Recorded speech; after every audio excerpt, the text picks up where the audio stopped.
हरि ओम। स्वस्ति श्री गणेशाय नमः। ओम नमो भगवते वासुदेवाय। ओम श्री हरये नमः। ओम नमः शिवाय। ओम नमः शिवाय। ओम नमः शिवाय।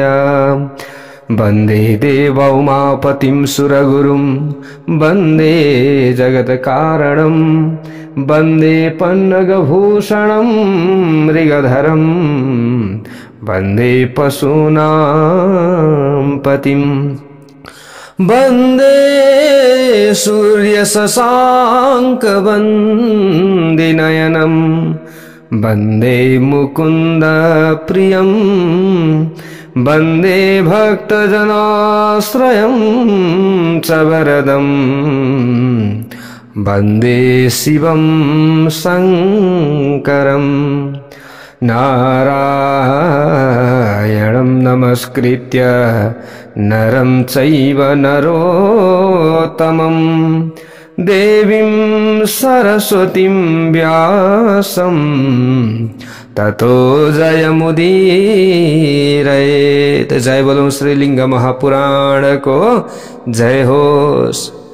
समादरणीय वंदनीय प्यारा प्यारा भक्त भागवतहरु, श्रीलिंग महापुराण कथा श्रवण गर्दै गर्दै आउने क्रममा आज तपाई हामी आजको नयाँ भाग 6 मा उपस्थित भइसकेका छौं। श्रीलिंग महापुराणले आफ्ना इष्ट देवता मात्रै होइन, कुल पितृ सबै प्रसन्न भन्नुहुन्छ। हामीले यसरी बुझ्नु पर्दछ। किन भन्दा पुराण हो, पुरा अपि नव नव भन्छ नि, हैन? जस्तै पुरानो भए तापनि नयाँ नयाँ, त्यही पुराण हो। शिवजीको भक्तिद्वारा पितृ पनि उद्धार हुन्छन्। यो अगाडि महात्म्य पनि यहाँ धेरै कुराहरू आउँछ, हामीले बुझ्ने छौं अगाडि। किनभने श्रीलिंग महापुराण भनेकै उनै ब्रह्म, जो ब्रह्म भनेर हामीले भन्ने गर्दछौं।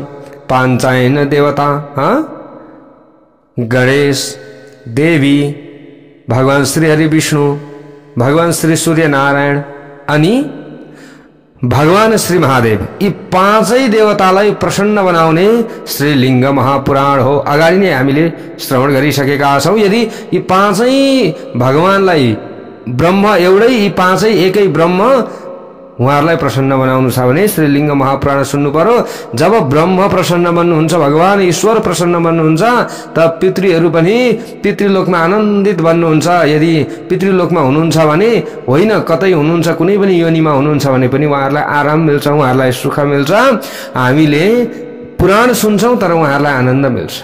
कसरी भन्नुहुन्छ होला फेरि तपाईहरुले? यो हुन सक्छ, सम्भव छ? यो प्रत्यक्ष उदाहरण म दिउँ त। हजुरहरुका छोराछोरी पक्कै हुनुहुन्छ, होइन र? चाहे प्रत्यक्ष रूपमा होस् चाहे अप्रत्यक्ष रूपमा होस्, हजुरहरुले देखेर होस् अथवा नदेखियोस्, आफ्ना छोराछोरी सत मार्गमा लागेका छन् भने, सत बाटो उनीहरूले पक्रिएका छन् भने, उनीहरूले पनि कथा सुन्छन्, भगवानमा भक्ति भाव राख्दछन्, आउने ठुला बडालाई चाहिँ आदर गर्दछन्, सानालाई माया गर्दछन्, लगनशील भएर आफूले आफ्नो काम जानेर गरेका छन् भने तपाईहरु कति प्रसन्न बन्नुहुन्छ होला। चाहे हजुरहरूले अगाडि आँखाले देखे तापनि अथवा हजुरहरू टाढा हुनुहुन्छ, ओहो हजुरका छोराछोरी त कति लाइनमा लागेका, यस्तो यस्तो भयो भनेर प्रसन्नता जनाएर ती कसैले पनि तपाईलाई कुनै पनि माध्यमबाट, फोनको माध्यमबाट, कुनै पनि माध्यमबाट सुनाउँछन् भने पितामातालाई कति खुसी हुन्छ, कति खुसी मिल्छ। ओहो ल स्याबास, मेरा छोराछोरीले अझै राम्रो गरून्, हामी भन्छौँ कि भन्दैनौँ होला? भन्छौँ। त्यस्तै पितृहरू पनि अदृश्य रूपमा त हुनुहुन्छ, हामीले अहिले प्रत्यक्ष अगाडि पो देख्दैनौँ, हैन? हजुरहरू कतिलाई त सपनामै आएर दर्शन दिनुहुन्छ। त उहाँहरूले आशीर्वाद दिइरहनु भएको छ कि हामीले कथा सुनियो भने, अरूलाई कथा सुन्न लगाइयो भने पितृहरू पनि प्रसन्न बन्नुहुन्छ, कुल देवता, इष्ट देवता सबै प्रसन्न बन्नुहुन्छ। त सबै प्रसन्न भइसकेपछि हामी पनि के हुन्छौं? प्रसन्न हुन्छौं र मृत्यु पछाडि हाम्रो पनि मुक्ति नै हुन्छ। जय बोलो श्रीलिंग महापुराणको जय जय होस्। त्यसैले हामीले कथा चाहिँ श्रद्धापूर्वक श्रवण गरौँ। हजुरहरू समक्षमा श्रीलिङ्ग महापुराण अब भ्याउँदै भ्याइएन भने आधी घण्टा 35 मिनट, नभए भ्याएको खण्डमा 1 घण्टाभन्दा अलिकति ज्यादासम्म हजुरहरू समक्षमा राखिनेछ। किनभने हामीले 18 उपपुराण 18 महापुराण सबै यही तरिकाले श्रवण गर्नुपर्नेछ र सबै हामीले भ्याउनु पनि पर्नेछ। नछुटाइकन श्रवण गर्नु पनि छ, सबै भ्याउनु पनि छ हैन। प्यारा भक्त भागवतहरू हजुरहरूले नातिनु होला, सबै हजुरहरूले सुन्न पाउनुहुनेछ। शुभ मुहुर्त जुराएर सबै राम्रो शुभ समयमा नै प्राय हामीले श्रवण गरिसकौँ त हाम्रो कल्याण हुन्छ। जय बोलौं श्रीलिङ्ग महापुराणको जय जय होस्। त प्यारा भक्त भागवतहरू अब यहाँ अगाडि गएर सुतजी भन्नुहुन्छ, ब्रह्माण्डमग्रतः कृत्वा ततः स गरुडध्वजः अतीतैश्च भविष्यैश्च वर्तमानैस्तथैव च। सुतजी भन्नुहुन्छ, त्यसपछि भगवान ब्रह्माजीलाई अगाडि लगाएर भगवान गरुडध्वज विष्णुले अतीत भविष्य र वर्तमान कल्पसित सम्बद्ध श्री महादेवका वेद प्रतिपादित नामहरूले युक्त भएको स्तोत्र पढ्न अथवा स्तोत्र गाउन अथवा स्तुति गर्न लाग्नुभयो। हेर्नुहोस् है प्यारा भक्त भागवतहरू, त भगवान श्री महेश्वर उनै साम्ब सदा शिवजीको स्तुति फेरि पनि यहाँ कसले गर्दै हुनुहुन्छ? भगवान श्री हरि विष्णुले गर्दै हुनुहुन्छ। त प्यारा भक्त भागवतहरू, यहाँ ब्रह्माजीले त बिर्सिसक्नु भएको थियो नि, पद्मकल्पमा आइसकेपछि श्री महादेवको हुनुहुन्छ थाहै थिएन। भगवान श्री हरि विष्णुमा सबै यो ज्ञान थियो। त भगवान श्री हरि विष्णुले ब्रह्माजीलाई अगाडि राखेर अब श्री महादेव अगाडि उपस्थित भइसकेपछि स्तुति गर्नु भएको छ। नमस्तुभ्यं भगवते सुव्रतानन्त तेजसे नमः क्षेत्राधिपतये बीजिने शूलिने नमः। हजुरलाई नमस्कार छ। सुमेढ र अर्चमेढ र दण्डधारी र रुक्षरेता हजुरलाई नमस्कार छ। नमो ज्येष्ठाय श्रेष्ठाय पूर्वाय प्रथमाय च नमो मान्याय पूज्याय सद्यो जाताय वै नमः। ज्येष्ठलाई श्रेष्ठलाई पूर्वलाई र प्रथमलाई नमस्कार छ, मान्यलाई र पूज्यलाई नमस्कार छ, सद्योजातलाई पनि नमस्कार छ भनेर यस्ता प्रकारले भगवान श्री हरि विष्णुले निकै लामो यहाँनिर स्तुति गर्नुभएको छ। जय बोलौं श्री शंकर भगवानको जय जय होस्। अगाडि भन्नुहुन्छ, नमो विकृत वेशाय क्रूराय मर्षणाय च अप्रमेयाय गोप्त्रे च दीप्ताय निर्गुणाय च। भगवान शिवलाई नमस्कार छ। विकृत वेश धारण गर्ने क्रूर क्रोधाविष्ट अप्रमेय संरक्षक दीप्त र सगुण रूप शिवलाई नमस्कार छ। यसरी यहाँनिर स्तुति गरिराख्नु भएको छ। कसले? भगवान श्री हरि विष्णुले।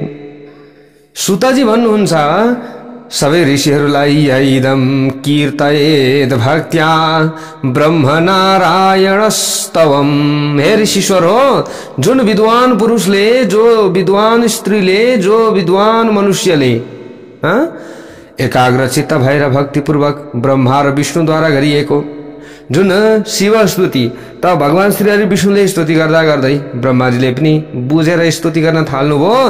त दुवै स्तुति यहाँनिर राखिएको छ। प्यारा भक्त भागवतहरू, यो स्तुति जसले पाठ गर्दछ, जसले श्रवण गर्दछ, जसले सुन्दछ भने, जसले अरूलाई सुनाउँदछ भने उसले 10,000 अश्वमेध यज्ञ गर्नाले जुन फल प्राप्त हुन्छ त्यही फल यो स्तोत्र श्रवण मात्रले व्यक्तिहरूलाई प्राप्त हुन्छ।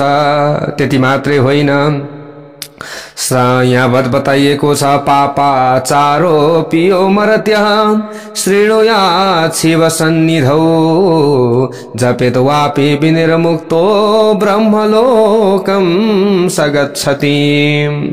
पापाचरणमा संलग्न जस्तो सुकै पापी भए तापनि जसले शिवजीको नजिकमा यस स्तोत्रको श्रवण गर्दछ भने भगवान शिवजीको अगाडि भनेको शिवलिङ्गको अगाडि बसेर यो पाठ गर्दछ कसैले अथवा यो श्रवण गर्दछ भने ती व्यक्तिहरूले सबै पापबाट मुक्त भएर ब्रह्मलोकमा जान्छन्।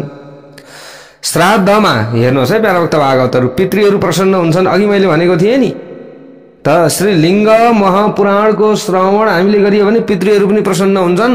अब श्राद्धमा यहाँ कुरा यही आएला हेर्नुहोस्। श्राद्धमा देव कार्यमा यज्ञादि अनुष्ठानमा यज्ञान्तमय स्नानको समयमा सज्जनहरूको जमघर भएको ठाउँमा जसले यस स्तोत्रको कीर्तन पाठ गर्दछ भने ब्रह्माजीको नजिक ती व्यक्तिहरू जान पाउँछन्। ब्रह्मलोक ती व्यक्तिहरू मृत्यु पछाडि पुग्दछन्। सुतजी अगाडि गएर भन्नुहुन्छ अत्यन्तावनतौ दृष्ट्वा मधुपिङ्गायते क्षणः प्ररिष्टवदनोत्यर्थ मभवत् सत्यकीर्तनात्। हे मुनिहरू हो, ब्रह्मालाई र विष्णुलाई अत्यन्त नम्रताका साथ सत्य स्तुति गरिरहेको देखेर मधुर पिङ्गल एवं विशाल नयनले युक्त हुनुभएका शिवजीले मुख अत्यन्त प्रफुल्लित बनाउनु भएछ। शिवजीको के भयो? मुख पनि प्रफुल्लित भयो। उमापति, विरूपाक्ष, दक्ष यज्ञका विध्वंसक, पिनाकी, खण्ड परशु, त्रिलोचन शिवजीका मनमा ब्रह्मा एवं विष्णु प्रति अत्याधिक प्रेम उत्पन्न भयो कि ब्रह्मा र विष्णुले यसरी स्तुति गरेको सुनेर, ब्रह्मा र विष्णुका अमृत जस्ता मीठा वाणी सुनेर वास्तविकता जान्दा जान्दै पनि भगवान शिवजीले क्रीडाका निम्ति उहाँहरूसित सोध्नु भयो अरे के। भगवान शिवजीले नजानेको कुरो केही पनि थिएन, तर पनि अब के छ, क्रीडा छ, एकचोटि के भन्दा रहेछन् सोधिदिउँ न त। सोध्नु भएछ, के भन्नुभयो? हे महात्माहरू हो, परस्परको हित चाहने कमलको जस्तो कान्ति भएका आँखा हुने तपाईहरू को हुनुहुन्छ भनेर प्रश्न गरिदिनु भयो।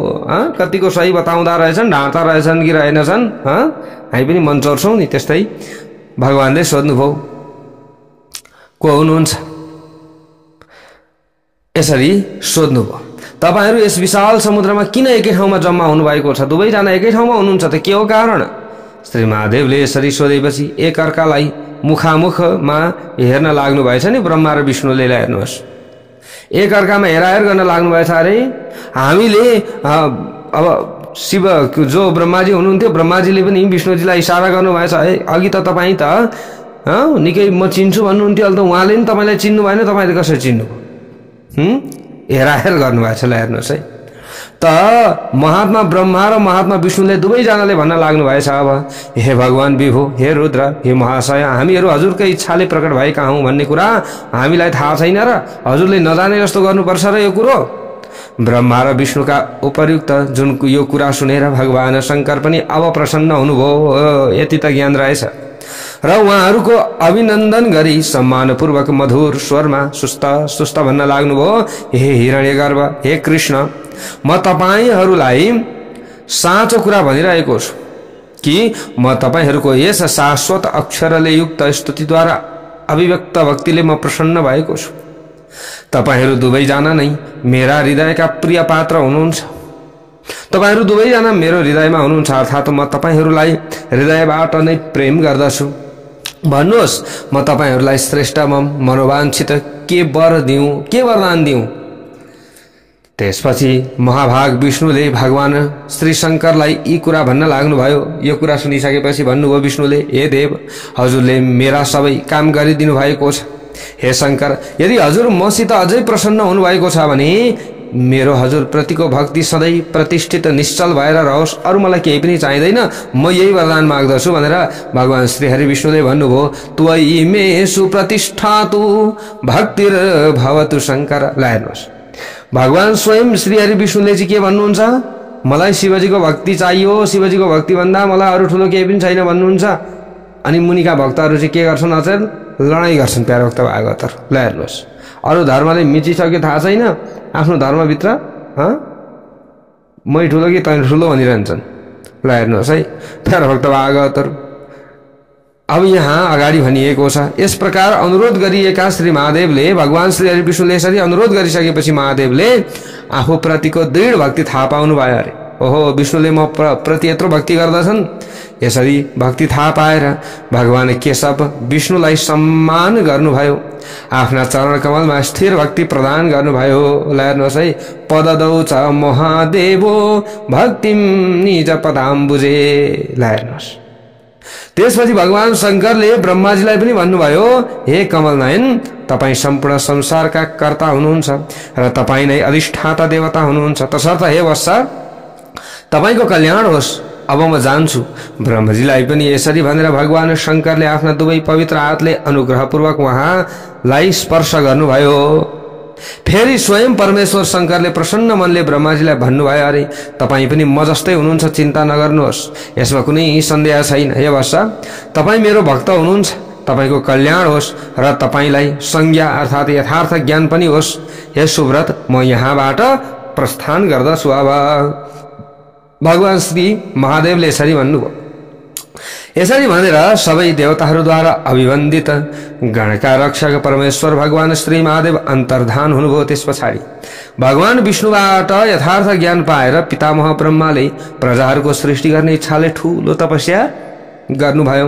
यसरी लामो समयसम्म तपस्या गर्दा गर्दा पनि ब्रह्माजीलाई जब सफलता प्राप्त भएन तब उहाँ दुखित हुनुभयो। त्यस पछाडि र त्यही दुःखका कारण उहाँ रिसाउनु भएको थियो।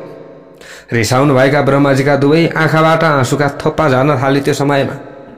त्यसपछि तिनै आँसुका थोपाबाट वात पित्त एवं कफले युक्त भएका बलशाली स्वस्तिक चिन्हले अलङ्कृत चारैतिर केश फिजिएका महाभाग विषधर सर्पहरू उत्पन्न भए। जय बोलौं श्री लिङ्ग महापुराणको जय जय होस्। सर्प उत्पत्तिको कारण श्रीलिङ्ग पुराणमा यसरी बताइएको छ। त सर्पहरूलाई सबैभन्दा पहिले उत्पन्न भएका देखेर ब्रह्माजीलाई आत्मग्लानि भयो र उहाँले आफूलाई निन्दा गर्दै भन्न लाग्नुभयो, ओहो मलाई धिक्कार छ, म सृष्टिकर्ता त भएँ तर पहिल्यै कस्ता विषधर विषै विष भएका यी सर्पहरू पो सृष्टि भयो। हेर्नुहोस् है, हामीले यो कथाबाट के बुझ्ने त समुद्र मन्थनमा पनि सबैभन्दा अगाडि के निक्लिएको थियो? विष निक्लिएको थियो। हरेक कार्यमा सबैभन्दा अगाडि हामीलाई कठिन नै हुन्छ र परिणाममा पछि मात्र हामीलाई आनन्द चाहिँ मिल्दछ।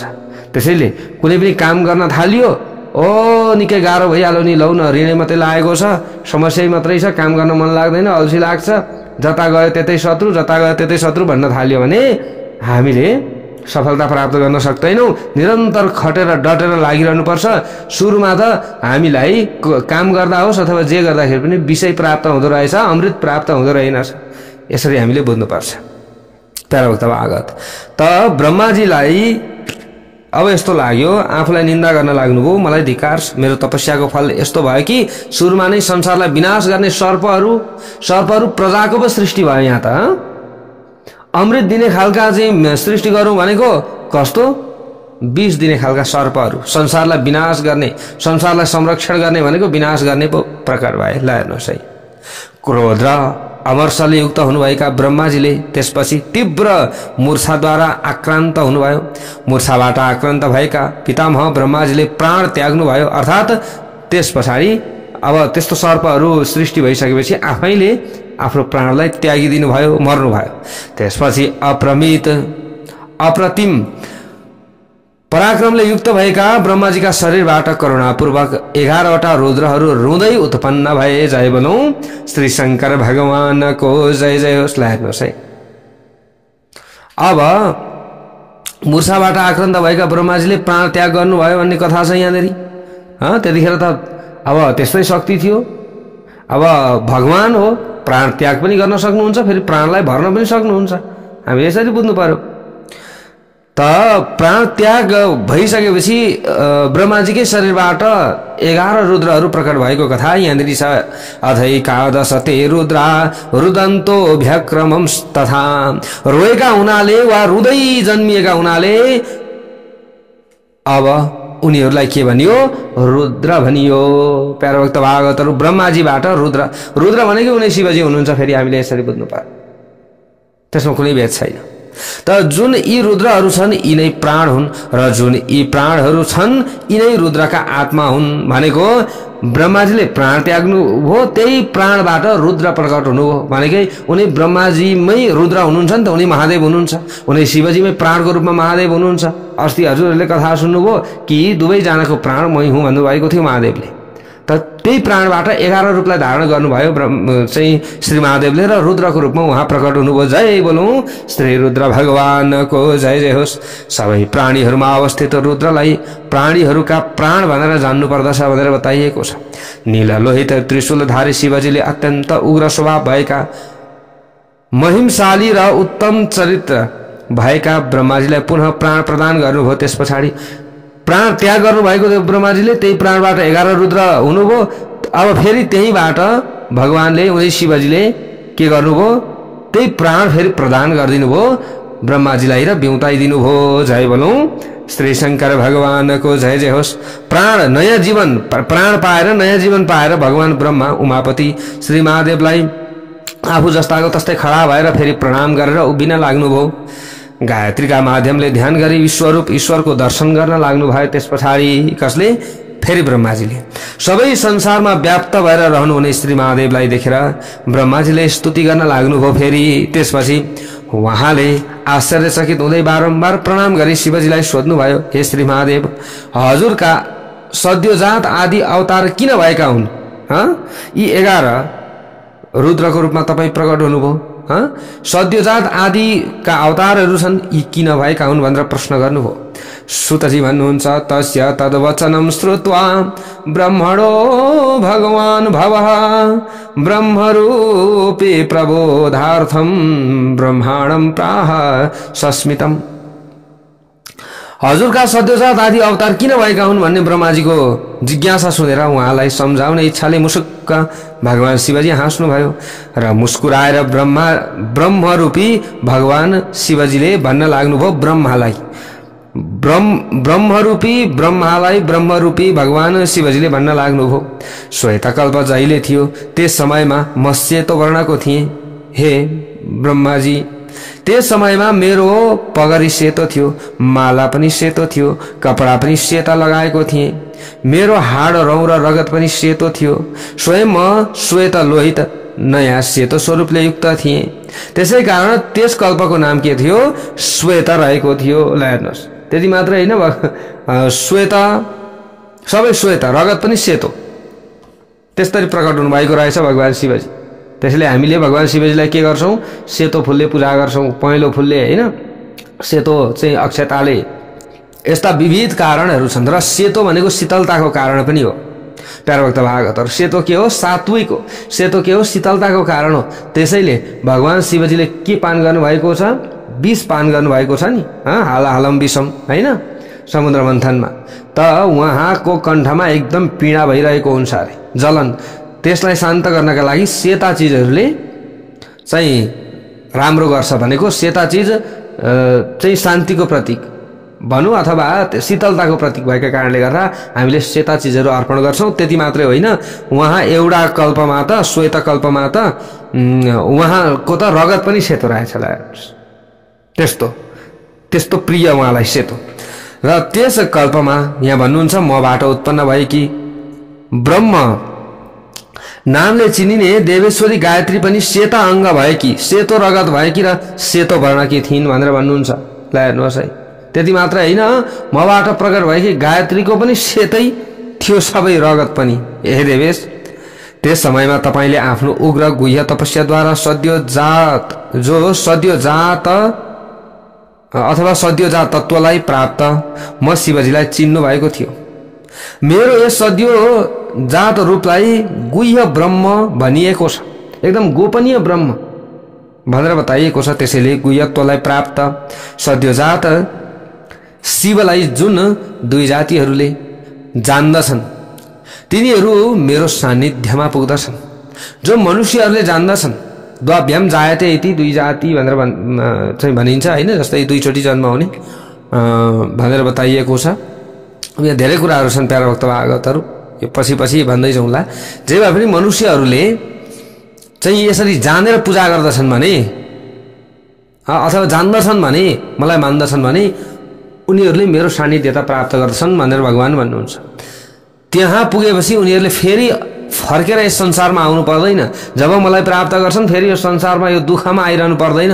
शिवजी यही भन्नुहुन्छ प्यारोक्त भागवतहरू। ल हेर्नुहोस् है, अर्थात् उनीहरू जन्म मरणको बन्धनबाट मुक्त हुन्छन्। कस्तो राम्रो कुरा बताइएको छ प्यारोक्त भागवत। जुन समयमा मेरो नाम लोहित थियो त्यस समयमा मैले धारण गरेका वर्णका कारण त्यस कल्पको नाम लोहित पर्न गएको थियो, यसरी बताइएको छ। त्यस समयमा अब हेर्नुहोस् है, फेरि भगवान शिवजी एउटा कल्पमा सेतो भनेर आउनु भएको छ, अर्कोमा रातो। ल हेर्नुहोस् प्यारोक्त भागवतहरू।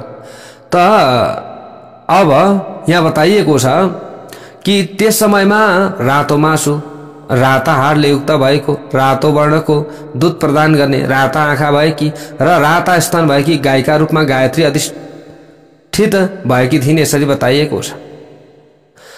अब भगवान शिवजीले नै आफूले रूप धारण रातो नगरे तापनि त्यो समयमा जुन कल्पको नाम लोहित पर्न गएको थियो प्यारोक्त भागवतहरू,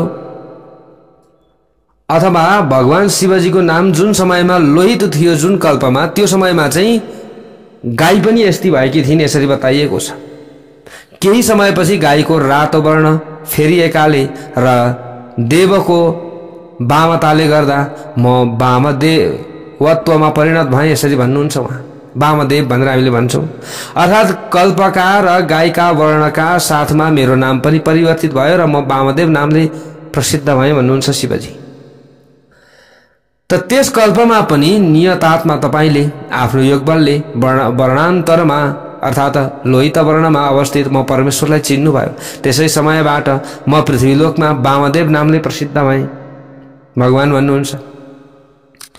त यस संसारका जुन व्यक्तिहरूले मेरो वामदेव स्वरूपलाई जान्दछन् तिनीहरूले संसारमा फेरि आउने बाटो नै दुर्लभ हुने रुद्रलोक प्राप्त गर्दछन्।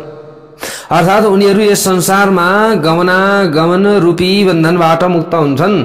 वामदेव रूपले भगवान शिवजीलाई जाने पनि हैन, यहाँनिर श्वेत अथवा सद्योजात रूपले जाने तापनि उनीहरूले यो पृथ्वीमा आउनु पर्दैन, यसरी बताइएको छ। जब यस संसारमा भन्नुहुन्छ म युग क्रमले जुन पहिलो वर्णको भएँ, तब मैले धारण गरेका वर्णका नामका आधारमा त्यस कल्पको नाम पनि पीत कल्प भयो। त्यस समयमा मबाट उत्पन्न भएकी एवं ब्रह्म नामले चिनिने देवेश्वरी गायत्रीका अङ्ग पनि पहेँला थिए, रगत पनि पहेँलो थियो र वर्ण पनि पहेँलो नै थियो। हे महासत्व, त्यस कल्पमा पनि योगपरायण मनोवृत्ति भएका ती मनुष्यहरूले योगयुक्त चित्तद्वारा मलाई चिने। हे सुनको अण्डबाट उत्पन्न हुनुभएका ब्रह्माजी, त्यस कल्पमा तपाईले मलाई पुनः तत्पुरुषका रूपमा चिन्नुभयो। त्यसै कारणले नै मेरो नाम तत्पुरुष भयो।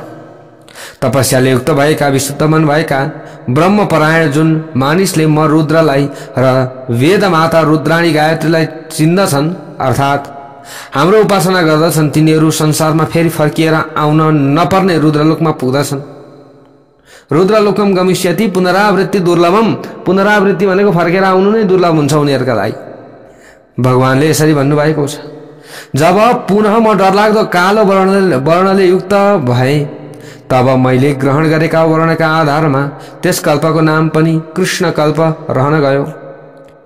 हे ब्रह्माजी, त्यस कल्पमा पनि तपाईले काल जस्तो काल रूप लोकका लागि महाकाल र घोर डरलाग्दो पराक्रम भएको म घोरलाई चिन्नुभयो। हे देवेश, त्यस कल्पमा मबाट उत्पन्न भएकी ब्रह्मरूपा भनेर चिनिने गायत्री पनि काला अङ्ग भएकी, कालो रगत भएकी र कालो रूपकी अर्थात् काला वर्णकी थिइन्। यस संसारमा रहेका जुन मानिसले घोरत्वलाई प्राप्त भएको म शिवलाई चिन्दछन्, तिनीहरूका लागि शाश्वत रूप स्वरूप भएको म अघोर सौम्य, अघोराय भनेर हामीले पूजा गर्छौँ नि, अघोर सौम्य र शान्त म भन्दछु, उहाँले भन्नुभएको छ। जब मैले विश्वरूपत्वलाई प्राप्त गरेँ त्यस समयमा पनि तपाईले आफ्नो परम समाधिद्वारा मलाई चिन्नुभयो। त्यस समयमा सबै संसारलाई धारण गर्ने गायत्री पनि विश्वरूपा अनेक रूप एवं अनेक वर्ण भएकी भइन्। त्यस कल्पमा विश्वरूपत्वलाई प्राप्त भएको म परमात्मालाई यस संसारमा रहेका जुन प्राणीले चिन्दछन् तिनीहरूका लागि म सधैँ नै कल्याणकर एवं सौम्य बन्दछु भनेर यहाँ भगवान भन्नुहुन्छ। त्यसै कारणले नै त्यस कल्पलाई विश्वरूप कल्प भनिएको हो र गायत्रीलाई पनि विश्वरूपा गायत्री भनिएको हो। यसरी गायत्री सर्वरूपा बनेकी थिइन्। सद्योजात आदि 4 वटा कुमारहरू मेरा छोराका रूपमा अवतीर्ण भएका थिए। ती सबै छोराहरू संसारमा प्रख्यात एवं सम्मानित थिए। गायत्री शब्दद्वारा र अर्थद्वारा सर्वभक्षा एवं मेध्या बन्ने छन् यसरी बताइएको छ। यज्ञद्वारा जो आराधन गर्न योग्यलाई मेध्या भनिन्छ। त्यसैले प्रजाहरूमा पनि सर्ववर्णत्व प्रतिष्ठित हुनेछ भनेर यसरी बताइएको छ। त्यसै कारणले धर्म अर्थ काम मोक्ष गरी 4 प्रकारका वेद्य भनेको पुरुषार्थ छन्। वेदहरू पनि ऋग यजु साम र अथर्व गरी 4 प्रकारका हुनेछन् भनी जान्नु पर्दछ। प्राणीहरू पनि जरायुर अण्डज श्वेतज उद्भिज गरी 4 प्रकारका हुन्छन्। आश्रम पनि 4 प्रकारका हुन्छन्। दया दान तप र सत्य गरी धर्मका 4 वटा चरण हुन्छन्। यसै कारणले सद्योजात आदि मेरा छोराहरू पनि 4 वटा छन्। ल हेर्नुहोस् है, भगवान शिवजीले यसरी भन्नु 4 प्रकारका के हुँदा रहेछन् यसरी यहाँ बताउनु। त्यसैले यो सम्पूर्ण चराचर जगत सत्य त्रेता द्वापर कली गरी 4 युगमा व्यवस्थित छ। त्यसैले मेरा छोराहरू पनि 4 भनेको अब मेरा छोराहरू भन्नुहुन्छ भगवान शिवजी, तर स्वयं भगवान शिवजी नै हुनुहुन्छ उहाँहरू। यसरी बताइएको छ, हामीले यसरी बुझ्नु पर्दछ। र 4 वटा चरणले युक्त संसार 4 प्रकारले अवस्थित छ अथवा 4 प्रकारले अवस्थित संसार चतुष्पाद हुनेछ। भूलोक अनि भुवरलोक, स्वरलोक, मरलोक, जनलोक, तपलोक, सत्यलोक र सत्यभन्दा पर साथै यी लोकहरूभन्दा महत्त्वपूर्ण विष्णुलोक रहेको छ। अष्टाक्षर रूप संसार आफ्नो आफ्नो ठाउँमा अक्षरात्मक रूपमा अवस्थित छ। भूलोक, भुवरलोक, स्वरलोक र महरलोक नै 4 वटा चरणका रूपमा अवस्थित छन्। यी 4 वटा मध्ये भूलोक पहिलो चरण, भुवरलोक दोस्रो चरण, स्वरलोक तेस्रो चरण र महरलोक चौथो चरण हो भनेर यसरी यहाँ बताइएको छ। 5औं जनलोक, 6औं तपलोक र पुनर्जन्म नहुने मानिसहरू गएर बस्ने कुन हो सत्यलोक 7औं लोक हो। यसरी विभिन्न लोकमा गइन्छ। त विष्णुलोक त्यस्तो लोक स्थान हो जहाँ पुगेपछि फर्केर यस संसारमा आउन पर्दैन। विष्णुलोक भन्दा पर स्कन्द लोक रहेको छ र स्कन्द लोक भन्दा पनि पर सबै प्रकारका सिद्धिहरूले युक्त भएको पार्वती लोक रहेको छ। भगवानले भन्दै हुनुहुन्छ रुद्रलोक पार्वती लोक भन्दा पर रहेको छ। अझै यो पद लोक योगीहरूका लागि अथवा योगीहरूलाई अत्यन्त शुभकारक मानिएको छ। कहीँ कतै ममता नभएका, अहंकार पनि नभएका, काम क्रोध आदिले रहित भएका र ध्यानपरायण मनोवृत्ति भएका योगी दुईजहरूले मात्र त्यस रुद्र लोकलाई देख्न सक्दछन्। नभए मनुष्यहरू विष्णु लोकसम्म पुग्लान् अथवा कोही रुद्र चाहिँ पार्वती लोकसम्म पुग्लान्। अब त्यहाँभन्दा उता जान निकै कठिन छ। मेरै भक्ति चाहिन्छ भन्नुहुन्छ शिवजी। त तपाईले 4 पाउ भएकी जुन गायत्री सरस्वतीको दर्शन गर्नुभयो हे ब्राह्मण, उनका 4 पाउ मध्ये चरम पाउ जुन यहाँ बताइएको छ विष्णु लोक हो भनेर बताउनु भएको छ। अन्य पाउमा शान्त एवं उत्तम स्कन्दलोक, पार्वती लोक र रुद्रलोक रहेका छन्। अन्य पाउमा यस प्रकारको महात्म्यले युक्त भएकी चतुष्पदा गायत्रीको तपाईले दर्शन गर्नुभयो। गायत्री कतिपदा चतुष्पदा हुन्छन्। त त्यसै कारणले सबै पशुहरू 4 वटा चरणले युक्त हुनेछन्। हेर्नुहोस्, त्यसपछि तिनीहरूका स्तनहरू पनि 4 वटा नै हुनेछन्। ल थुन, हे ब्रह्मा, मेरो मुखबाट निस्किएको मन्त्रयुक्त सोमरूप अमृत सबै प्राणीको प्राण बनेर उनीहरूको स्तनमा बस्नेछ। त्यसैले उनीहरूलाई पीतस्तना भनिनेछ। अतः सोममय अमृत जीव संज्ञा भएको हुनेछ। अर्थात् 4 खुट्टे प्राणीहरूका स्तनबाट निस्किएको दूधलाई जीव भनिनेछ। दूधमा हुने सेतोपना सोमरूप अमृतका कारण प्रकट भएको हो, यसरी बताइएको छ। त ती विशेषताले युक्त प्राणीहरू चतुष्पाद 4 चरण भएका हुनेछन्। तपाईद्वारा देखिएकी लोकभामिनी सावित्री महेश्वरी पुनः 2वटा चरणले युक्त भएर क्रियारूप क्रियाशील हुनेछन्।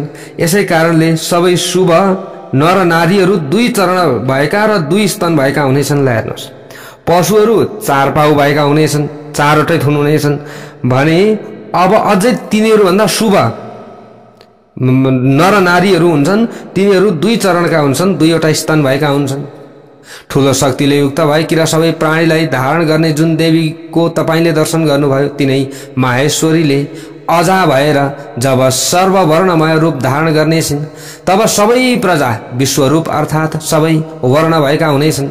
जब ठूलो तेज र अमोघ वीर्यले युक्त भएका अजले विश्वरूप धारण गर्नुहुनेछ तब उहाँको मुखबाट अथवा उहाँको मुखमा जताततै अग्नि रहेको छ।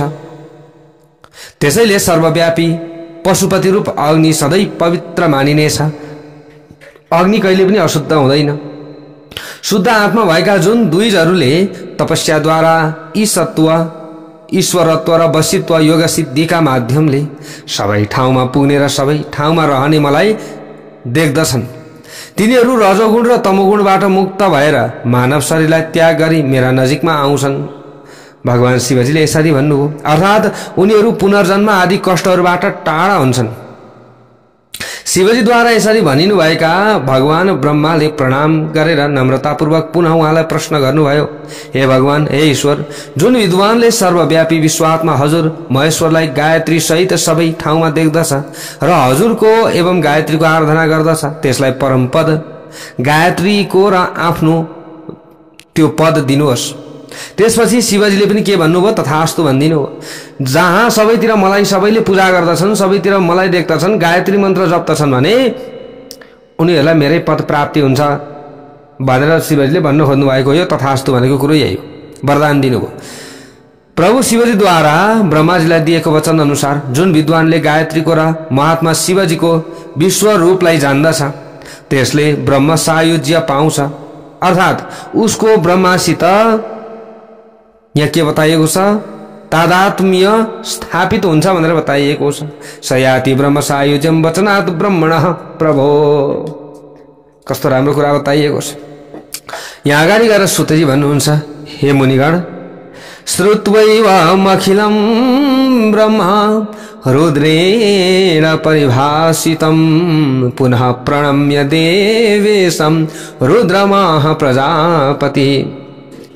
यस प्रकार शिवजीद्वारा भनिएका सबै कुरा सुनेपछि प्रजापति ब्रह्माले देवादिदेव रुद्रलाई प्रणाम गरेर फेरि भन्न लाग्नुभयो, हे भगवान, हे देवदेवेश, हे विश्वरूप, हे महेश्वर, हे उमापति, हे महादेव, हे लोकवन्द्य हजुरलाई नमस्कार छ। हे विश्वरूप, हे महाभाग, हे महेश्वर, हे महादेव, हजुरका जुन यी लोकवन्दित अवतारहरू छन्, दुई जातिहरूले तिनको कुन समयमा र कुन युगमा दर्शन पाउने छन् त? मनुष्यहरूले। हे महादेव, हजुरलाई नमस्कार छ।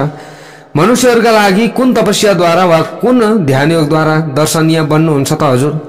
ब्रह्माजीद्वारा भनिएका यी कुराहरू सुनेर ऋग्वेद, यजुर्वेद, सामवेदबाट उत्पन्न हुनुभएका श्री महादेव सर्व रुद्रले सम्मुखमा बसेका ब्रह्माजीलाई फेरि मुस्कुराउँदै भन्न लाग्नुभयो, तपसा नैव वृत्तेन दान धर्म फलेन च।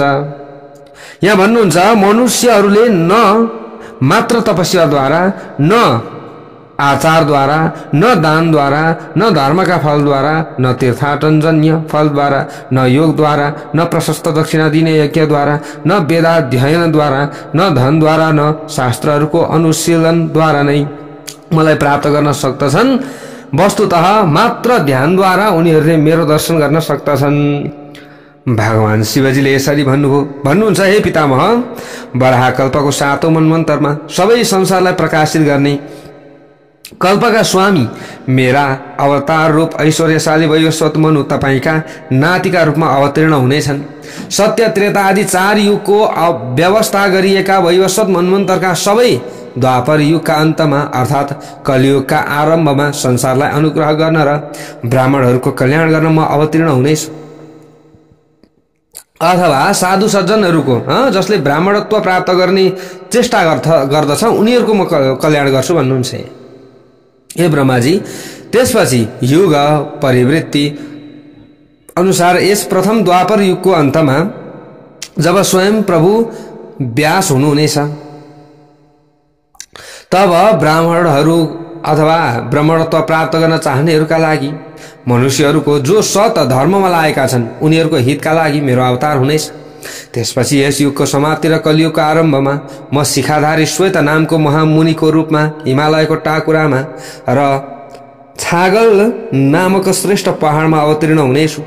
त्यस समयमा श्वेत, श्वेत शिख, श्वेतास्य र स्वते लोहित नामका शिखाबाईका 4वटा मेरा शिष्य हुनेछन्। ती 4 शिष्य महात्मा, ब्रह्मनिष्ठ र वेदमा पारङ्गत विद्वान हुनेछन्। त्यसपछि ध्यान योगमा संलग्न भएका र ब्रह्म भूइष्ठ ब्रह्ममय ती शिष्यहरू ब्रह्माजीको परम गति थाहा पाएर मेरा निकटमा आउनेछन्। हे ब्रह्माजी, जब दोस्रो द्वापर युगको अन्त हुनेछ नि, तब प्रजापति प्रभु सद्य नामका व्यास हुनुहुनेछ। त्यसपछिको कलियुगको आरम्भमा लोकको कल्याण गर्ने र शिष्यहरूलाई अनुग्रह गर्ने कामनाले म सुतार नामले अवतीर्ण हुनेछु। भगवानले यसरी भन्नुहुन्छ। त्यस समयमा पनि दुन्दुबी, शतरूप, ऋचिक र केतुमान नामले प्रसिद्ध 4वटा शिष्य हुनेछन्। उनीहरू योग र ध्यानलाई प्राप्त गरेर साथै संसारमा शिष्य प्रशिष्यका माध्यमले ब्रह्म ज्ञानको स्थापना गरेर रुद्रलोकमा जानेछन्। त्यही नै मेरो सहचारिता भनेको सामिप्य पाउने, त्यही नै मेरो सामिप्यता पाउनेछन्। दोस्रो द्वापरको अन्तमा जब भार्गव व्यास बन्नेछन्, तब कलियुगका आरम्भमा म दमन नामले अवतीर्ण हुनेछु। भगवानले यसरी भन्नुभयो। त्यस समयमा पनि मेरा विकोश अनि विकेश अनि विपास र सापनाशक नामका 4वटा पुत्र शिष्य हुनेछन्। ठूलो तेजले युक्त भएका ती शिष्यहरू पनि पूर्वोक्त ध्यान योगद्वारा जहाँ पुगेपछि पुनः फर्केर यस संसारमा आउन पर्दैन, यस प्रकारको रुद्रलोकमा प्राप्त हुनेछन्। चौथो द्वापरको अन्तमा जब अंगिरा नामका व्यास बन्नेछन्, तब म सुहोत्र नामले अवतीर्ण हुनेछु। त्यस समयमा पनि मेरा तपस्या नै धन भएका 4वटा पुत्र शिष्य हुनेछन्। सुमुख, दुर्मुख, दुर्जय र दुरतिक्रम नाम भएका 2 श्रेष्ठ ती शिष्यहरू योग नै आत्मा भएका र दृढ व्रत भएका हुनेछन्। निर्मल मन भएका, सबै पाप नाश भएका, योग मार्गमा संलग्न भएका र ठूलो तेजले युक्त भएका ती पुत्र शिष्यहरू पनि योगको सूक्ष्म गतिलाई प्राप्त गरेर पूर्वोक्त योग साधनाद्वारा रुद्रलोकमा प्राप्त हुनेछन्। त्यहाँ पुगेपछि यस संसारमा पुनः फर्किने काम नै असम्भव हुनेछ। 5औं द्वापरको अन्तमा जब सविता नामका व्यास हुनेछन्, त्यस समयमा पनि लोकहरूको अनुग्रहका लागि योगात्मा एउटा कला नै गति भएको एक कला गति र महान तपस्वी म कंक नामले अवतीर्ण हुनेछु। भगवानले यसरी भन्नुहुन्छ। त्यस समयमा मेरा सनक सनन्दन, प्रभु सनातन र विभु सनत कुमार नाम भएका 4वटा शिष्य हुनेछन्। ठूलो भाग्य भएका, निर्मल मन भएका, शुद्ध योनि भएका, योग नै आत्मा भएका, यस्तै प्रकारले व्रतमा दृढता भएका, साथै ममता नभएका र अहंकार पनि नभएका शिष्यहरूले संसारमा फेरि जन्म लिन नपर्ने मेरो सानिध्यलाई प्राप्त गर्नेछन्। युग परिवर्तन हुने क्रममा 6औं द्वापर युगको अन्तमा जब मृत्यु नामका ठूलो ऐश्वर्यले युक्त भएका व्यास हुनेछन्, तब म पनि लोगाक्षी नामले अवतीर्ण हुनेछु। भगवानले भन्नुहुन्छ। त्यस समयमा पनि मेरा सुदामा, विरजा, शंखपाद र रज नामका 4वटा शिष्यहरू रहनेछन्। तिनीहरू सबै नै योग नै आत्मा भएका, व्रतमा दृढता भएका, अत्यन्त भाग्यमानी र लोकविख्यात हुनेछन्। जय बोलौं श्री लिंग महापुराणको जय जय होस्। यस्तै प्रकारले यहाँ अगाडि गएर भन्नुहुन्छ। योग नै आत्मा भएका, महात्म्यले युक्त भएका, सबै प्रकारका पापबाट मुक्त भएका, साथै ध्यान योगले सम्पन्न भएका शिष्यहरू पनि पूर्वोक्त योग मार्गको आश्रय लिएर पुनर्जन्म नै दुर्लभ भएको मेरो सन्निधिमा प्राप्त हुनेछन्। ल हेर्नुहोस्, यसरी भगवानले बताउनुभयो। अगाडि गएर भन्नुहुन्छ। पूर्व जन्ममा विभु नामले प्रसिद्ध भएका अत्यन्त तेजस्वी शतक्रतु नामका व्यास 7औं द्वापर युगको अन्तमा उत्पन्न हुनेछन्। त्यस द्वापरको अन्तमा र कलियुगको प्रारम्भमा म पनि सबै योगीहरूमा श्रेष्ठ विभु जैगी सभ्यको नामले अवतीर्ण हुनेछु। अन्य युगमा झै त्यस युगमा पनि सारस्वत मेघ, मेघवाह र सुवाहन नामका मेरा 4वटा पुत्र शिष्य हुनेछन्। ध्यान योगमा परायण भएका ती महात्माहरू पनि पूर्वोक्त ध्यान योगको आश्रय लिएर निरामय शिवलोकमा प्राप्त हुनेछन्। यस्तै प्रकारले यहाँ भन्नुहुन्छ भगवानले अगाडि गएर, युग परिवर्तनका क्रममा 8औं द्वापरको अन्तमा जब वशिष्ठ व्यास बन्नुहुनेछ तब म दधिवाहन नामले अवतीर्ण हुनेछु। त्यस समयमा पनि कपिल, आसुरी, पञ्चशिख र महायोगी भास्कल नामका मेरा शिष्य हुनेछन्। योग नै आत्मा भएका र दृढ व्रत भएका यिनीहरू जस्ता महान योगीहरू यस संसारमा कोही पनि हुन सक्ने छैनन्। धर्म नै आत्मा भएका र ठूलो तेजले युक्त भएका उनीहरू माहेश्वर योगलाई प्राप्त गरेर ज्ञानी एवं पाप रहित भई मेरा नजिकमा आउनेछन्। यहाँ आएपछि पुनः संसारमा फर्किएर जाने काम असम्भव हुन्छ। भगवान भन्नुहुन्छ, युग परिवर्तनका क्रममा 9औं द्वापरको अन्तमा जब सारस्वत नामका व्यास हुनेछन् तब म ऋषभ नामले अवतीर्ण हुनेछु। भगवान भन्नुहुन्छ, त्यस समयमा पनि पराशर, गर्ग, भार्गव र अंगिरा नाम भएका मेरा 4वटा छोरा हुनेछन्। उनीहरू सबै ठूलो तेजले युक्त भएका, महान आत्मा भएका, ब्रह्ममा निष्ठा भएका र वेदमा पारंगत विद्वान हुनेछन्।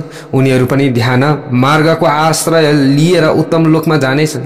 उत्कृष्ट तपोबल भएका, साप र अनुग्रहमा निपुण भएका तपस्वी ती शिष्यहरू पूर्वोक्त योग मार्गबाट नै जहाँ पुगेर फेरि फर्कनु पर्दैन त्यस रुद्रलोकमा जानेछन्। रुद्रलोकम गमिष्यन्ति पुनरावृत्ति दुर्लभम। 10औं द्वापरमा जब त्रिपाद नाम भएका ब्राह्मण व्यास बन्नेछन् तब म भृगु मुनिको नामले पहाडहरूमा उत्तम हिमालयको नजिकमा रहेको भृगु तुंग नामको मनोहर पहाडको टाकुरामा अवतीर्ण हुनेछु। त्यो पहाड मेरै नामले भृगु तुंग भनेर प्रसिद्ध हुनेछ र देवताहरूद्वारा पनि पूजिनेछ त्यो पहाड। त्यस समयमा पनि दृढ व्रत भएका, योग नै आत्मा भएका, महान आत्मा भएका र तप एवं योग दुवैले युक्त भएका बलबन्धु, निरामित्र, केतु, श्रृंग र तपोधन नामका मेरा छोराहरू हुनेछन्। उनीहरू तपस्याद्वारा आफ्ना सबै पापलाई दग्ध बनाएर रुद्रलोकमा जानेछन्। 11औं द्वापरको अन्तमा जब त्रिव्रत नामका व्यास हुनेछन् तब त्यस कलियुगको आरम्भमा पनि म गंगा द्वारमा अवतीर्ण हुनेछु। भगवानले यही भन्नुभयो। त्यस समयमा ठूलो तेज भएको म उग्र नामले सबै लोकमा प्रसिद्ध हुनेछु। त्यस समयमा पनि लम्बोदर, लम्बाक्ष, लम्बकेश र प्रलम्बक नाम भएका मेरा अत्यन्त तेजस्वी 4वटा छोरा हुनेछन्। उनीहरू माहेश्वर योग पाएर रुद्रलोकमा जानेछन्।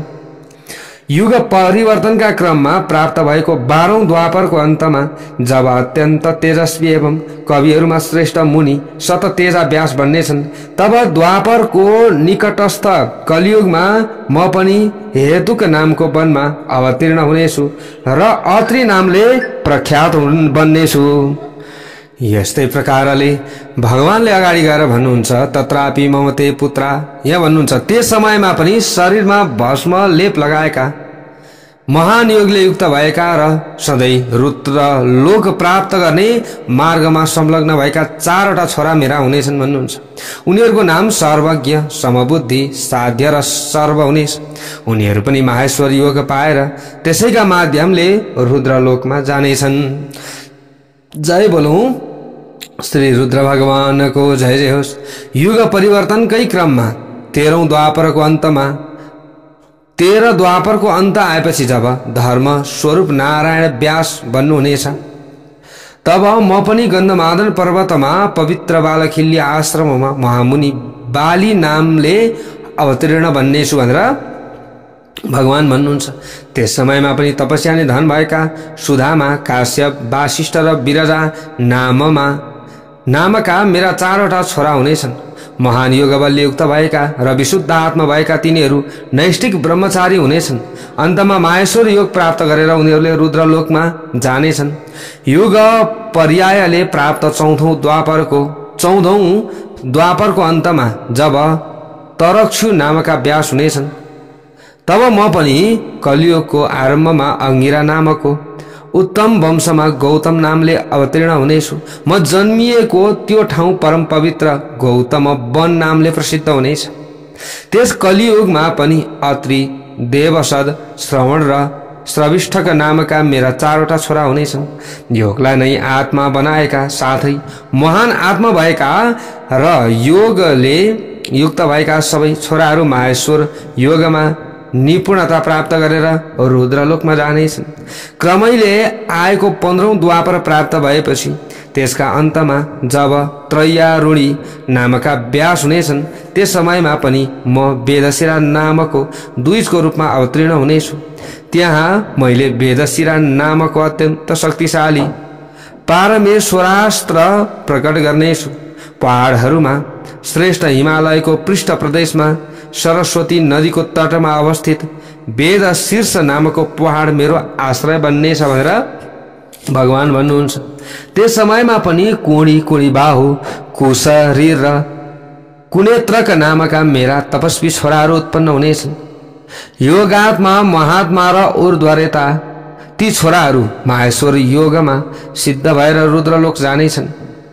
यस्तै प्रकारले 16औं द्वापरमा जब देव नामका व्यास हुनेछन् तब सबै भक्तहरूलाई र संयमीहरूलाई योगको शिक्षा दिन म पनि गोकर्ण नामले अवतीर्ण हुनेछु। भगवानले यही भन्नुभयो। म जन्मिएको त्यो पवित्र ठाउँ गोकर्ण वनका नामले प्रसिद्ध हुनेछ। त्यस समयमा पनि काश्यप, उशना, च्यवन र बृहस्पति नामका मेरा 4वटा महायोगी छोराहरू उत्पन्न हुनेछन्। ध्यान योगले युक्त भएका तिनीहरू पनि पहिले बताए झैं अथवा बताएकै विधिद्वारा माहेश्वर योगलाई प्राप्त गरेर रुद्रको सन्निधिमा जानेछन्।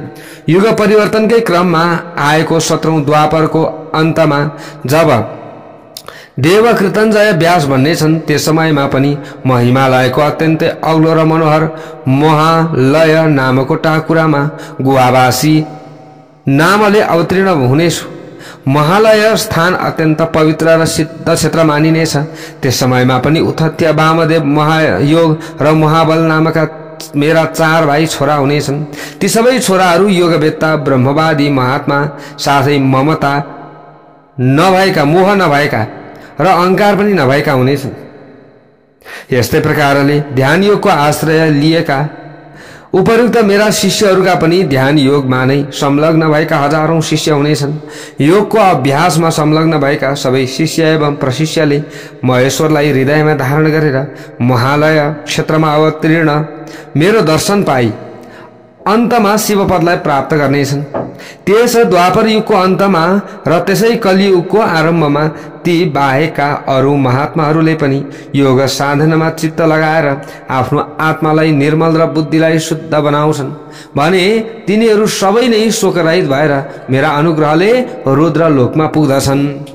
यस्तै प्रकारले यहाँ अगाडि गएर भन्नुहुन्छ, अब पुण्यप्रद महालय क्षेत्रमा गएर महेश्वरका चरणको दर्शन गरेर स्वयं तरेको प्राणीले आफूभन्दा पहिलेका 10 पुस्तालाई, आफूभन्दा पछिका 10 पुस्तालाई र आफूलाई समेत गरी 21 पुस्तालाई तार्दछ। यस प्रकार महालय क्षेत्रमा गएर आफ्नो वंशको उद्धार गरेका मनुष्यहरू मेरो कृपाले शोकरहित भएर रुद्र लोकमा प्राप्त हुन्छन्। भगवानले यसरी भन्नुभयो। यस्तै प्रकारले परिवर्तनका क्रममा 18औं द्वापरको अन्तमा जब ऋतञ्जय नाम भएका मुनि व्यास बन्नेछन् तब म सिद्धि प्रदायक, पुण्यप्रद र देवता एवं दानवद्वारा पूजित रमणीय हिमालयको शिखरमा शिखण्डी नामले अवतीर्ण हुनेछु। त्यो पहाड मेरै नामले शिखण्डी पहाड भनेर चिनिनेछ र त्यहाँको वनलाई शिखण्डी वन भनिनेछ। त्यहाँ सिद्ध महात्माहरू बस्नेछन्। त्यहाँ पनि तपस्या नै धन भएका वाचस्त्रवा, ऋचिक अनि स्यावाश्व र यतीश्वर नामका मेरा छोरा हुनेछन्। ती सबै छोराहरू योगात्मा, महात्मा र वेदमा पारंगत विद्वान हुनेछन्। उनीहरू माहेश्वर योगको साधनाद्वारा रुद्रलोकमा प्राप्त हुनेछन्। यस्तै प्रकारले युग परिवर्तनका क्रममा आएको 19औं द्वापरको अन्तमा जब भरद्वाज नामका महामुनि व्यास बन्नेछन् त्यस समयमा पनि म हिमालयको रमणीय शिखरमा जटामाली नामले अवतीर्ण हुनेछु। त्यो शिखर जटायु पहाडको नामले प्रसिद्ध हुनेछ। त्यस युगमा पनि ठूलो तेजले युक्त भएका हिरण्यनाभ, कौशल्य अनि लोकाक्षी र कुथुमी नामका 4वटै छोरा हुनेछन्। तिनीहरू सबै ऐश्वर्यले युक्त भएका, योग मार्गमा संलग्न भएका र ऊर्ध्वरेता ब्रह्मचारी हुनेछन्। तिनीहरू माहेश्वर योगको साधना गरेर रुद्र लोकमा उनीहरू जानेछन्। यसरी यहाँनिर भगवानले बताइरहनु भएको छ प्यारा भक्त भागवतहरू। यस्तै क्रमले परिवर्तनकै क्रममा यहाँ भन्नुहुन्छ अगाडि गएर 20औं द्वापरको अन्त हुनेछ, तब महामुनि गौतम व्यास बन्नेछन्। त्यस युगमा पनि म अट्टहास नामले अवतीर्ण हुनेछु। त्यस समयमा मानिसहरू अट्टहास मन पराउने हुनेछन्। हिमालयको पृष्ठभागमा रहेको र म अवतीर्ण भएको महान पर्वत अट्टहास पर्वतका नामले प्रख्यात हुनेछ। देवता, दानव, यक्ष, इन्द्र, सिद्ध एवं चारणहरू त्यहाँ बस्नेछन्। त्यहाँ पनि ठूलो तेजले युक्त भएका सुमन्तु, बर्बरिक, विद्वान, कबन्ध र कुशी कंदर नामका मेरा छोरा हुनेछन्। ती सबै योगात्मा, महात्मा, ध्यानपरायण, नियत व्रत भएका हुनेछन्। माहेश्वर योगमा सिद्ध भएर उनीहरू रुद्रलोक जानेछन्। परिवर्तनका क्रममा प्राप्त भएको 21औं द्वापरको अन्तमा जब ऋषि श्रेष्ठ वाचस्रवा व्यास बन्नेछन्, तब म पनि दारुक नामले अवतीर्ण हुनेछु। म जन्मिएको ठाउँ देवदारू वनका नामले प्रख्यात हुनेछ। म उत्पन्न भएको हुनाले नै त्यो देवदारू वन पुण्यप्रद र कल्याणकारक हुनेछ। त्यहाँ पनि अत्यन्त तेजस्वी प्लक्ष्य अनि दार्भायणी, केतुमान र गौतम नामका मेरा 4 छोरा हुनेछन्। उनीहरू सबै योगात्मा, महात्मा, संयमात्मा र ऊर्ध्वरेता ब्रह्मचारी हुनेछन्। निष्ठापूर्वक योगको साधना गरेर उनीहरू अन्तिममा रुद्रलोकमा जानेछन्।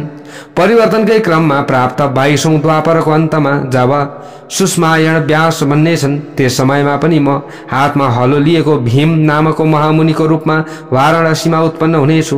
त्यस कलियुगमा इन्द्र सहितका सबै देवताले हतियारका रूपमा हलो लिएको हलायुध म शिवको दर्शन पाउनेछन्। त्यस समयमा पनि अत्यन्त धार्मिक भल्लभी, मधुपिङ्ग, श्वेतकेतु र कुश नामका 4वटा मेरा छोरा अवतरित हुनेछन्। ध्यान योगमा संलग्न भएका निर्मल आत्मा र ब्रह्मभावलाई प्राप्त भएका सबै छोराले माहेश्वर योगको साधनाद्वारा रुद्रलोकलाई उनीहरूले प्राप्त गर्नेछन्।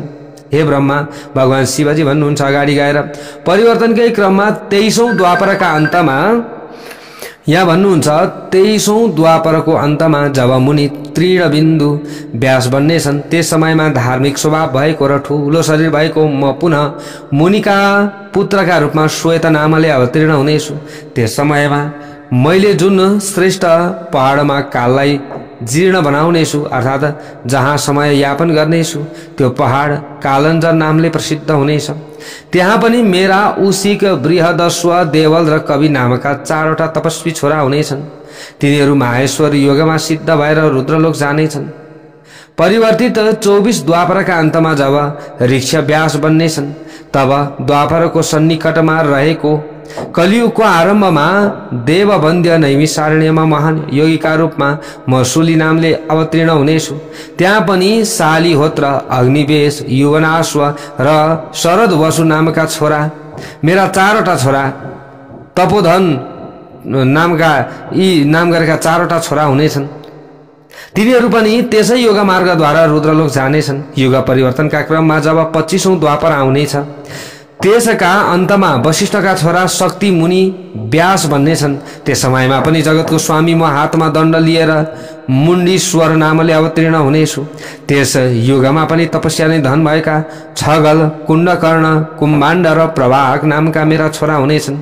माहेश्वर योगमा सफलता प्राप्त गरी उनीहरू अमर बन्नेछन्। 26औं द्वापरको अन्तमा जब पराशर व्यास बन्नेछन्, तब द्वापरको सन्निकटमा रहेको कलियुगको आरम्भमा म भद्रवट क्षेत्रमा सहिष्णु नामले अवतीर्ण हुनेछु भनेर भगवान साम्ब सदा शिवजी भन्नुहुन्छ। त्यस अवसरमा पनि धार्मिक स्वभाव भएका उलुक, विद्युत अनि सम्मुख र आश्वलायन नामका मेरा 4वटा छोरा हुनेछन्। तिनीहरू माहेश्वर योगमा सिद्धि पाएर रुद्रलोक जानेछन्। युग परिवर्तनकै क्रममा 27औं द्वापरको अन्तमा जब तपस्वी जातुकर्ण्य व्यास बन्नेछन्, तब म योग विस्तृत र योगात्मा द्विजा श्रेष्ठ सोम शर्मा नामले प्रसिद्ध प्रवास क्षेत्रमा अवतीर्ण हुनेछु। त्यहाँ पनि अक्षपाद, कुमार, उलुक र वर्ष नामका मेरा तपस्वी शिष्य हुनेछन्। योगात्मा, महात्मा अनि निर्मल चित्त र विशुद्ध बुद्धि भएका ती शिष्यहरू माहेश्वर योग प्राप्त गरेर अन्तमा रुद्रलोक जानेछन्। यसै क्रमले 28औं द्वापरको अन्तमा जब श्रीमान लोकपितामह विष्णु आफ्नो 6औं अंशले पराशरका पुत्रका रूपमा कृष्ण द्वैपायन नामका व्यास बन्नुहुनेछ। जस्तै अहिले वेदव्यासको हुनुहुन्छ श्रीकृष्ण को उनी कृष्ण द्वैपायन जो पराशरका पुत्र भनेर हजुरहरूले कथा सुन्नु भएको छ नि धेरैचोटि, हैन? उहाँ हुनुहुन्छ अहिले। अब उहाँ कसको अवतार हुनुहुन्छ त भन्दा भगवान श्री हरि विष्णुको 6औं अंशको अवतार भगवान सम्बसदा शिवजीले यही भन्दै हुनुहुन्छ यहाँ। ल हेर्नुहोस्, वसुदेवका छोराका रूपमा पुरुषोत्तम यदुश्रेष्ठ कृष्ण अवतार हुनेछन्। त्यस समयमा योगात्मा म लोकलाई आश्चर्यचकित बनाउन योगमायाको सहायताले ब्रह्मचारीको शरीर धारण गरेर उत्पन्न हुनेछु। योगमायाका प्रभावले ब्राह्मणहरूको कल्याणका भक्तहरूको कल्याणका लागि श्मशानमा छाडिएको ब्राह्मणको मृत शरीरमा म प्रवेश गर्नेछु। दिव्य र पुण्यप्रद मेरु पर्वतका गुफामा तपाईका र विष्णुका साथमा बस्नेछु। ब्रह्माजीलाई भन्दै हुनुहुन्छ, हे ब्रह्माजी, त्यस समयमा म लकुली नामले प्रख्यात हुनेछु। म अवतीर्ण भएको ठाउँ जबसम्म पृथ्वीको सत्ता रहन्छ तबसम्म सिद्ध क्षेत्रका रूपमा कायावतार नामले प्रख्यात हुनेछ। त्यस कलियुगमा पनि कुशिक, गर्ग, मित्र र कौरुष्य नामका मेरा 4वटा तपस्वी छोरा हुनेछन्। उनीहरू सबै योगात्मा महात्मा आत्मा भएका ब्रह्मज्ञानी र वेदका पारंगत विद्वान हुनेछन्। निर्मल आत्मा भएका एवं नैष्ठिक ब्रह्मचर्य व्रतको पालन गर्ने ती सबै छोराहरू माहेश्वर योगमा सफलता प्राप्त गरेर संसारमा आउने जाने झन्झटबाट सधैँका लागि मुक्त भइने रुद्रलोकमा जानेछन्। यी सबै पाशुपत धर्ममा लागेका, योगमा सफलता प्राप्त गरेका, शरीरमा भस्मको लेप लगाएका, सधैँ शिवलिङ्गको पूजामा संलग्न रहने, भक्ति एवं योगद्वारा भित्रबाट पनि बाहिरबाट पनि ममा नै आश्रित भएका, धर्मपरायण र जितेन्द्रिय हुनेछन्। ज्ञान मार्गको प्रकाशक यो पाशुपत योग सांसारिक बन्धन छिनाल्नका लागि अर्थात् संसारिक बन्धनबाट मुक्तिका लागि र आत्मज्ञान सिद्धिका लागि ठूलो साधन हो। यस संसारमा अनेकौं योग मार्गहरू छन्। ज्ञान मार्गमा अनेकौं छन्। पञ्चाक्षरी विद्या ओम नमः शिवाय बिना मानिसहरू सांसारिक बन्धनबाट मुक्त हुन सक्दैनन्।